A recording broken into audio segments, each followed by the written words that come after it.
Welcome to the Inc. Productivity Tip of the Day.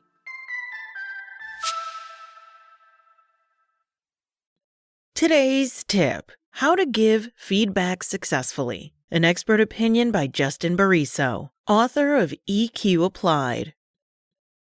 I recently asked ChatGPT an interesting question. What are the top 10 things people who identify as workplace leaders, from executives to directors to middle managers and team leads, ask you? This was the number one question. How do I give difficult feedback without damaging the relationship? I asked another AI, Claude, the same question, and it told me something similar.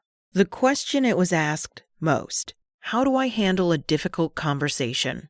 Think about that. Despite tons of advice on this topic floating around out there are millions of people who still struggle with these types of conversations.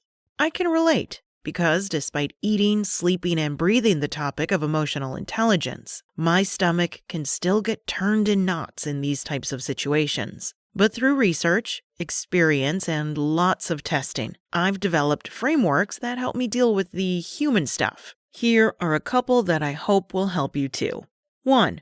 Consider the time and place. While calling someone out in front of others may be needed in certain circumstances, for example, very rude behavior that shouldn't be tolerated, it's usually more advantageous to speak privately. So think about a time and place that will allow you to discuss in as relaxed a setting as possible. This shows respect for the other person, and respect begets respect. Additionally, you make it easier to have an actual conversation about what happened. 2. Consider how you want to communicate. Here you have options. You might choose on the basis of various factors, including your personal relationship with the other party, family, friend, colleague, close relationship or not, etc. The circumstances: are there many people around? How serious is the offense? What's the other person like? Etc. Your own strengths and weaknesses. Can you say it humorously and still get the point across?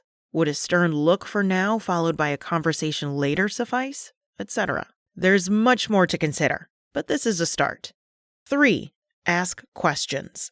With the right questions, you can dignify the person and frame the discussion in a way that relays helpfulness. For example, ask them how they see the situation. You can say something like, "How did you think the presentation, the conversation, etc. went?" Then listen carefully. As the person expresses themselves, you'll learn about their perspective. They may know things went bad, or they may expose blind spots you need to address. Then you can ask the person for permission to share something you've noticed. This gives them a measure of control and reduces the threat. Or you can share how you've made a similar mistake in the past. All these methods can go a long way in getting the person to listen while minimizing the tendency to get defensive. 4.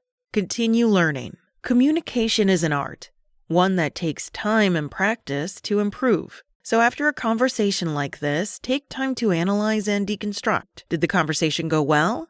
Did you accomplish your goal? What worked? What would you do differently? These questions can help you to continue improving as a communicator and continue strengthening your relationships. After all, you'll be much more helpful to others if you tell them not just what they want to hear, but what they need to hear. And you'll be most helpful if you can do so in a way that the other person interprets as helpful, not harmful. That's emotional intelligence in action. That's it from Inc. For more expert opinions from today's top business coaches and thought leaders, go to Inc.com. Be sure to come back tomorrow for another tip from Inc.